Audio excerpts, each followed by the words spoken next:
కూటమి ప్రభుత్వంలో చంద్రబాబు నాయుడు గారు ముఖ్యమంత్రి అయిన రోజు నుంచి తిరుపతి పరువు ప్రతిష్ట ఎలా దిగజారుస్తున్నారో లడ్డూ విషయంలో చూసాం. మొన్న మనుషులు చనిపోయిన విషయం మనం చూసాం.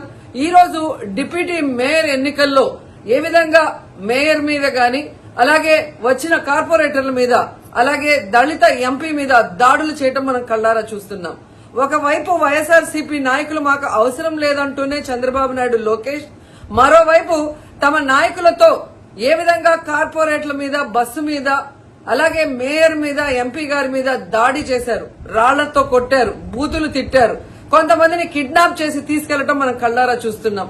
ఇవన్నీ కూడా పోలీసులు చూస్తుండగానే వాళ్ళ ప్రేక్షక పాత్ర వహించినప్పుడే జరగటం అనేది ఈ రాష్ట్రంలో లా అండ్ ఆర్డర్ ఎంత ఘోరంగా ఫెయిల్యూర్ అయిందో మనకు అర్థమవుతుంది. అండ్ పవన్ కళ్యాణ్ గారు, మీ ఎమ్మెల్యే, జనసేన ఎమ్మెల్యే తిరుపతిలో ఎంత దిగజారిపోయి ఈ రోజు కార్పొరేటర్ని కిడ్నాప్ చేస్తున్నారో ఒకసారి గమనించండి.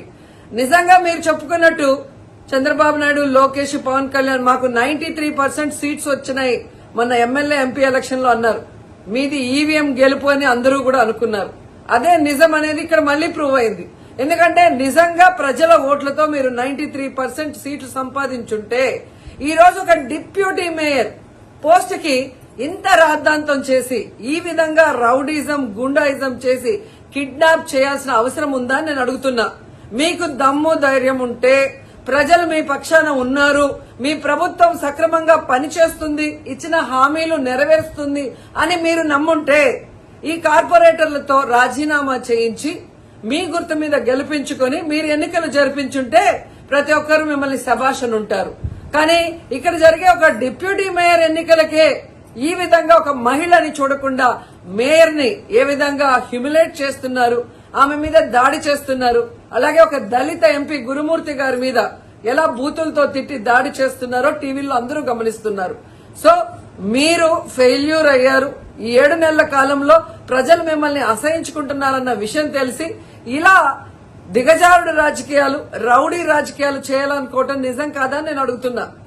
ఒకవైపు ఎలక్షన్ కమిషన్ మేము రిక్వెస్ట్ చేస్తున్నాం, ఇలాంటి కూటమి ప్రభుత్వం చేసే ఈ దారుణాలకి ఫుల్ స్టాప్ పెట్టండి.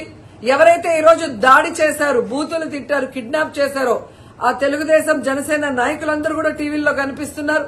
వాళ్ళందరినీ కూడా అరెస్ట్ చేసి వాళ్ళకి పనిష్మెంట్ ఇవ్వాలి. అలాగే ఎన్నికలు, డిప్యూటీ మేయర్ ఎన్నికల్ని ప్రజాస్వామ్యబద్దంగా నిర్వహించాలని ఈసీని డిమాండ్ చేస్తున్నాం. అలాగే చంద్రబాబు నాయుడు, లోకేష్, పవన్ కళ్యాణ్ కి తెలియజేసుకుంటున్నాం, మీకు ప్రజల పక్షాన నిలబడి ప్రజలకి మంచి చేశాము అన్న నమ్మకం ఉంటే, మీకోసం ఎవరైనా వస్తే వాళ్లతో రాజీనామా చేయించి మీ పార్టీ గుర్తు మీద మీరు ఎన్నికలకి వెళ్ళండి. 3 పార్టీలు ఉన్నాయిగా, బీజేపీ, తెలుగుదేశం, జనసేన. మరి మీకు ప్రజలు ఓట్లేస్తారన్న నమ్మకం లేదా? లేదా ప్రజాబద్దంగా గెలిచిన కార్పొరేటర్లతో మీరు రిజైన్ చేయిస్తే వాళ్ళు గెలుస్తారన్న నమ్మకం లేదా అని ప్రశ్నిస్తున్నాను. సో ఒకసారి తిరుపతికి అమిత్ షా వచ్చినప్పుడు ఎలా బ్లాక్ ఫ్లాగ్స్ ఊపటం, అలాగే రాళ్లు వేయటం అనేది మనం గమనించాం. వాళ్ళు మర్చిపోయి ఉండొచ్చేమో గాని ఈ రోజు రాష్ట్రం అంతా కూడా చంద్రబాబు నాయుడు తిరుపతికి ఎవరొచ్చినా, తిరుపతిలో ఏం జరిగినా, ఏ విధంగా దిగజారుడు రాజకీయాలు చేస్తూ తిరుపతి పరువు ప్రతిష్ట మరి దిగజారుస్తున్నారో అందరూ గమనించి వాళ్ళకి బుద్ధి చెప్పాలని కూడా ప్రజల్ని కోరుకుంటున్నాను.